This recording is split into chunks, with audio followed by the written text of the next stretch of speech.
East Valley. On an unsuspecting corner in Chandler, Arizona, lies a year-round horror store full of oddities, and even a spirit or two. Join us as we dive into the happenings at Terror Trader.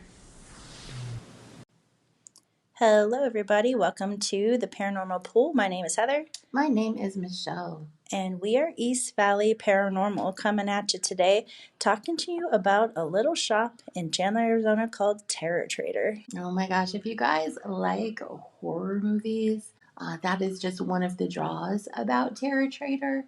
They also have some very interesting guests that kind of stay there even after everyone else goes home. Yes, we're going to talk to you guys about that today. But before that, I'm going to ask Michelle, and how was your 4th of July? My 4th of July was absolutely amazing. Got to spend it with a couple of the grandkids, sitting in the grass, and we didn't know where the fireworks were coming from, so we kind of went off to this really dark area. They were setting them off right in front of us. Oh my God. So it turned out to be really great. And yeah, we had a really good time. It was a lot of fun. It wasn't too hot. Thank goodness. Yeah, it was hot yesterday. I didn't go out. It was too brutal. hot. But luckily, fireworks shot right down the street from my apartment, so I got to just literally go out onto the patio and watch them. It was crazy. I thought we were the hottest today. I was like, because I got into my car and it said 119, and I was very angry. And then I found out in Palm Beach today, they reached 124. Jeez, Yeah. Louise. Mhm. Palm Beach? Yeah. No, Palm Springs, I mean. Palm Springs. Okay, Sorry. I was like, Palm Beach? They're boiling the fish out there in the ocean. Oh my God. Poor Palm Beach. Somebody They're like, take it some was? ice water to Palm Palm Beach. Springs was 124 No, today. I believe Palm Springs. Yeah, I believe that with my whole heart. It's very hot there. Can you imagine being in Palm Beach and it's 124? You're like, what is happening? Are we all dying? No, everyone would be dead. There would be no fish. People in Palm Beach would be like, no. That would be so sad. Besides us, burning up here in Arizona, we wanted to talk to you guys about Terror Trader. Now, we actually did a episode on YouTube on Terror Trader. We just recently put it out, and it says, if you're looking for it, it's Terror Trader. It'll say part 1, because there's, guess what, guys? It's part 1. But we're going to talk to you guys a little bit about that today, and the experiences that we've had in the store so far leading up to this episode. We are. In fact, it all began, and you were the one that was communicating, I believe, directly with Terror Trader, but I think it began with that witch hour. I think someone tagged us and said, hey, have you guys seen this? And Terror Trader had posted that they had the Witch's Tower, which was like a thing in their oddities room. And they had a crystal quartz, looks like a dial. Yeah, I think it was a rose quartz triangle. Yeah. And it was moving. What they posted on Instagram was the Witch's Tower actually shifting direction on the shelf. And that's what caught our eye. Yeah, and I remember now the story about that witch's tower. This was a woman who had undergone some kind of traumatic experience, and she kind of channeled it into that witch's tower. It was her sort of therapy. Mm-hmm. So she put that experience, I suppose, and that energy of it there as sort of a healing for her with the rose quartz and stuff. And didn't she move away? She did. She did move. She did live here, I believe, if I recollect. She lived here and then moved away from here, but ended up sending it back here to Chandler, very close to where she had lived. Mm-hmm. They put it in their oddities room, and if you've ever been to Terror Trader, you already know what we're talking about. If you haven't been to Terror Trader, they have an oddities room, and the oddities room is filled with just honestly some of the craziest stuff you've ever seen. Yeah, if you'd like to see and possibly even touch bones and things like that, that's a really good place to do it. They have they have some very interesting things in there. I was in there when a gentleman bought his wife her birthday present, I believe, or their anniversary gift was a finger. Literally a finger mounted. It was kind of awesome. But they have like human remains, like skulls and rib cages and fingers, and don't they have a foot in there too? There is a mummified foot in there that Yeah, is it's about from mid calf down. yeah. Yeah, it's very crazy, you guys. It's an interesting But they've place to had be. what, Mayan voodoo jars, supposedly cursed record players, haunted dolls, you name it. It's like all shoved into this room. Yeah. And so, yeah, we reached out to them and said, hey, we're East Valley Paranormal. We'd love to come check it out. They said, sure, come on in. And that's kind of how we started investigating and meeting the folks at Terra Trader. Yeah, it was a excuse me, it was a great deal of fun to go in there that first time and get lots of EMF hits on a wooden box that has no electronics in it whatsoever. No reason for it to be setting off the EMF detector whatsoever, but there it was, like repeatedly over and over again. So we were kind of fixated on trying to figure out this witch's tower when all of a sudden we had something kind of pop in and interrupt that flow that we had with the witch's tower. All of a sudden we were faced with another oddity that kind of presented itself to the owner, and then he presented it to us. Yeah, it's such a very strange and small world kind of a story, in fact, because the object in question was affecting some particular people that it turns out I had known, at least had met several times, probably 5 or 6 years before this. So it was an interesting reconnection with them and finding out that they were involved in this really crazy happening. So we got contacted by the owner, and like Michelle said, and we kind of figured out the story that was happening. And it involved a Ouija board that Terra Trader had in its oddity room. And what happened, we still can't really wrap our brain around, but it did happen. And it is something that horror films are made out of. It really is just the basic overview of the story, and you'll see more of it in the episode. But this gentleman, always kind-hearted, wonderful person, became sort of engulfed in, I would say almost even obsessed in this particular board that had been on the wall, to the tune of even knowing what year that board was created, when there was no visible markings and absolutely no real easy way for anyone to find out when that board was created. So there was definitely a deep connection between this individual and this board. And it started to affect him almost immediately, actually. When we first started hearing about this story, I mean, I feel like we both are kind of skeptical when we go into things. But as we took a deep dive into this, it just got weirder and weirder. I felt like we were in a horror film for like a week.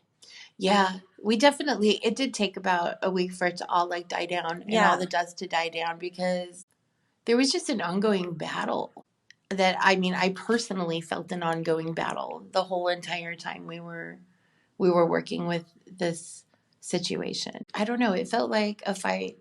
We knew that he was affected, but we didn't know until a few puzzle pieces sort of fell into place that he was actually occupied.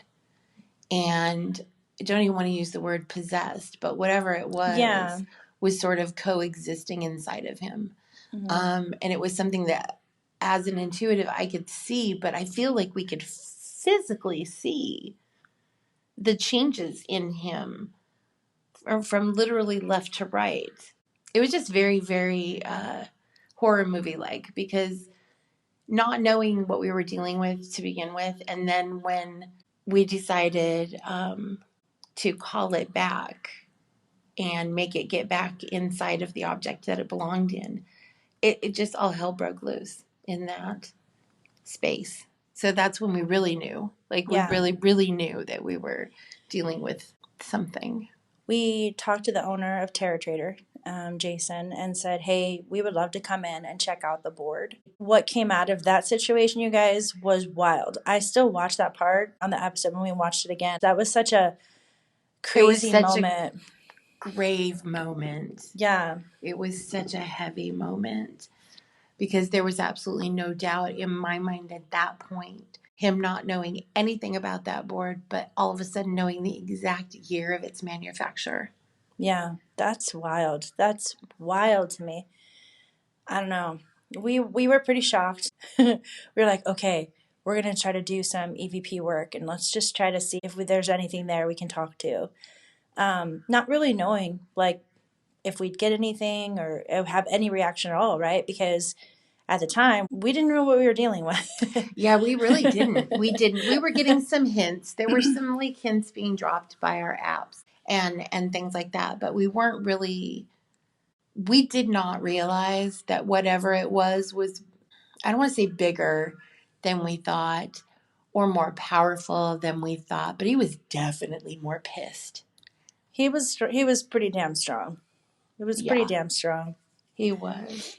So you'll see it on the episode where we start investigating this board and chaos happens in the shop to the point where the owner of the shop is completely freaked out. He doesn't understand what's going on.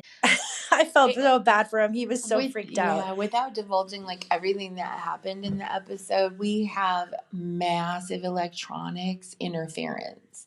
And by interference, we mean lights turning on and off at will that have no reason or even means to be turned on because they're operated by an app. And there was no reason for those lights to kick on when they did, but they kicked on as if on cue a few times. Not only do you have our footage of that moment, you also have the security cameras at Terror Trader picking up that moment, the aftermath of what was going on, and a couple of other things too that we didn't capture until afterwards. Yeah. And we were like, wait, what? I love when there's EVPs and they're so clear. And I'm not going to tell you the EVP. I'm going to let you guys watch the episode. But there's an EVP that we found in editing, and it was just not the nicest thing for someone to say. But I mean, at least he was being honest. So there's that. It was such a wild night. We were ready to move on to the next experiment. And Jason, he was like, does this happen often? Can we talk about this really quick? Jason, it was so, I felt so listening, bad. We are so sorry. I felt so terrible. We are so accustomed to the weird stuff, and we look at it from such almost like a analytical and scientific standpoint. Yeah. That we just go, okay, recorded, captured, moving on. He was like, not. Poor Jason. We're sorry. I think we've experienced a lot to the point where we always talk about this, that we're a little desensitized to paranormal activity. And something crazy will happen and we're like, oh man, that was crazy. Okay, let's do this. And then we forget that other people are with us that maybe don't experience that. And the look on their face is like, what the heck are we doing here right now? Yeah. What just happened? And we always have to apologize for our insensitivity. For our lackadaisical. I felt so bad for him though. He really was traumatized, I think, from the moment. Yeah. I feel like anytime we investigate at Terror Trader, we leave him a little traumatized at the end of the night, and I always feel bad. Yeah, it's true. Because for the most part, he just comes in, says good morning, works, and goes home and says good night to the spirits. He doesn't really interact with them too much. So he's got his way of dealing with them. But when we show up, we're like, hey, we have a bunch of new equipment. And it's melee for him. I feel like every time we investigate there, he always goes, that blows my mind. That just blew my mind. He always says that. My mind is blown. He's like, one more thing happens, you girls getting the keys, I'm out of here. He's like, I'm leaving. We had so much happen that night with the board that we were working with. It really was quite a lot. There was quite a lot that was going on. And it was pretty unexplainable. The lights that were going on and off, there was no explanation for that. There was literally no explanation for any of that. After all that happened, and we kind of started realizing that this is a little bit stronger than we thought it was. So the next time we came back, we brought the whole team. and we were going to seal the board. We were going to call the spirit back to the board and seal it. And not knowing if it was going to work or not, just on a hunch, not really preparing, not announcing it to anyone except for obviously Jason, the owner, and our team. So that way the party that was affecting didn't know that we were doing it either, and kind of did, like Michelle likes to call it, a surprise attack on it just to kind of catch it off guard. And even that night, like sealing the board was weird. It was just a weird night. It was. It was an unusual night. And I keep thinking of the thing that was so amazing about that because I believe it was 2 days later on his social media. Mm-hmm. He had got a haircut and Was just feeling better about himself. Yeah. He, because this, I mean, when you have something that's occupying you, we can talk about this a little bit. If something's occupying you and it doesn't belong to you, it's a wayward spirit, it's a whatever you want to call it. If something's occupying you, you're going to be very tired all the time. You're not going to be really thinking clearly. Your body's probably not going to be absorbing nutrition if you even are taking care of yourself to the point of eating, because whatever it is that's sucking that life force out of you, it is thriving while you are slowly disappearing, and it can continue to occupy you. This was just a case where it was very obvious right away that it physically changed him in every way. It is a lot lighter in that situation now. Okay, do we want to talk about how we sealed the board?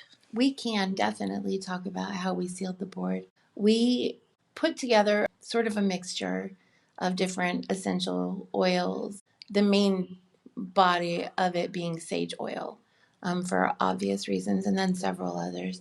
But we came at that board from all sides at once, and we each started at a corner. And as we called that spirit back in, we ran our full of oil finger completely from corner to corner, all of us together, and sealed every edge of that board. I think actually Jason filmed it because we were all so busy that I think he like ended up filming that. And I think it's on our Instagram, but we sealed it. And again, it literally felt like we were in some sort of weird horror film. It's like it was pressing. And every time, honestly, we've been there numerous times, and it always feels like people wonder what you feel if something's trying to take over your body or trying to occupy you. And we've heard people say to guard your stomach area. And I would agree with that to the extent that they can make you easily sick, they can make you easily nauseous. But if you're worried about something entering you, if you start to get a headache in the back of your head and the back of your neck, that is the area you want to protect, because that is the area where they enter. I mean, we also kind of like to add that this kind of thing doesn't happen all the time. Absolutely as much not. as it is portrayed maybe on paranormal TV.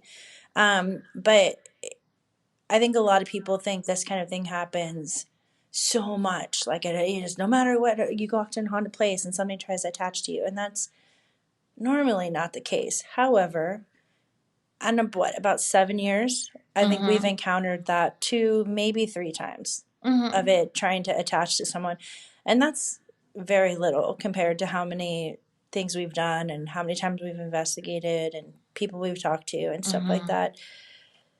But I think a lot of people, I know the questions we always get is, someone always is, I want to know about the paranormal, but I'm also terrified that something's going to attach to me.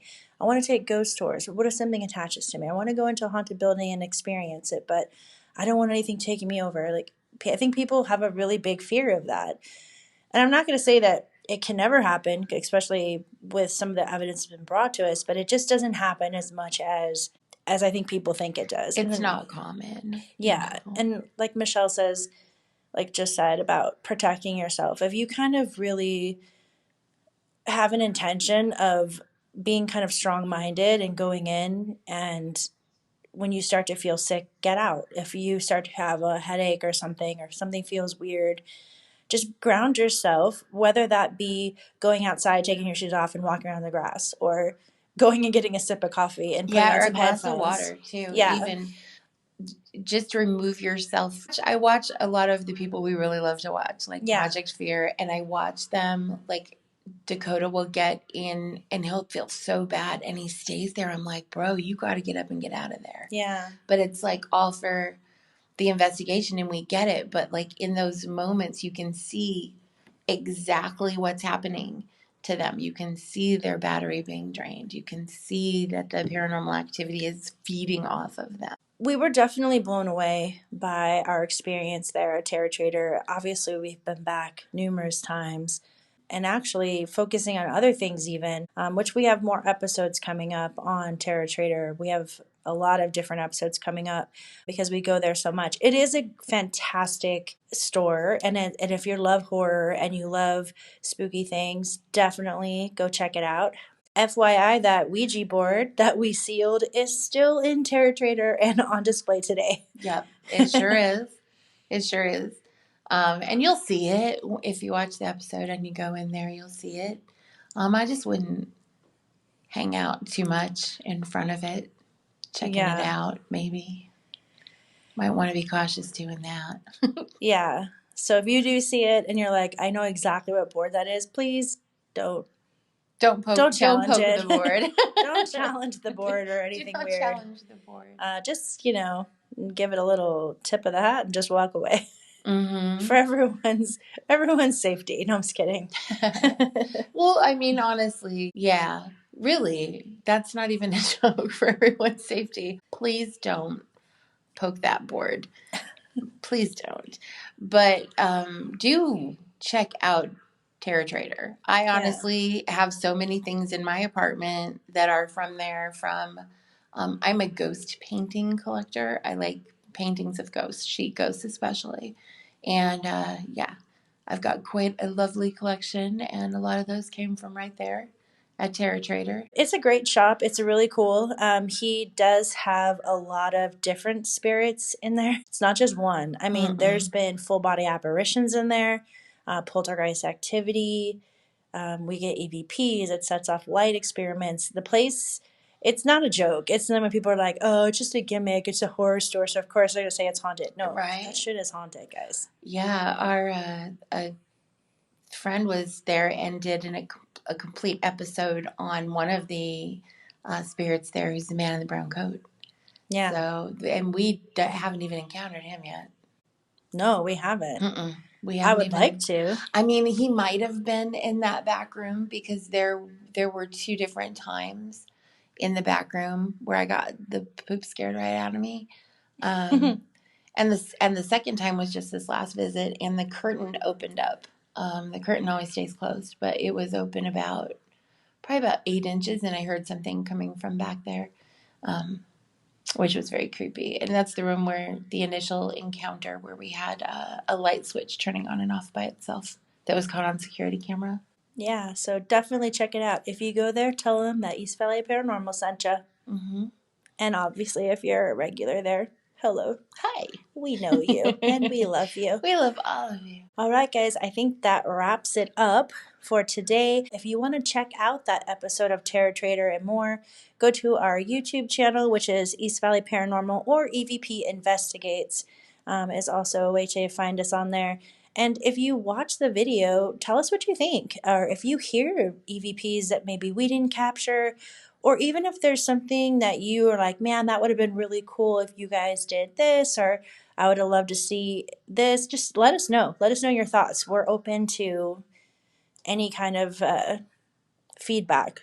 For sure. Definitely. We're baby like editing this thing, so it's a learning situation every single time, and we are learning a lot. Some of these investigations that we're editing right now are very old, and we don't have a lot of different camera angles that we know that we are going to move forward using. So it bear with us as we fine tune our offerings, and I feel like we're fine-tuning everything right now. We are. From editing to how we investigate to the podcast to our live streams, and subscribe to our YouTube channel. We would not be mad about it. We would not. We would not be upset. Also, we wouldn't be mad if you just want to play the episodes all day long and just repeat and play again. That'd be Yeah, fine. maybe heart it or leave like a little comment.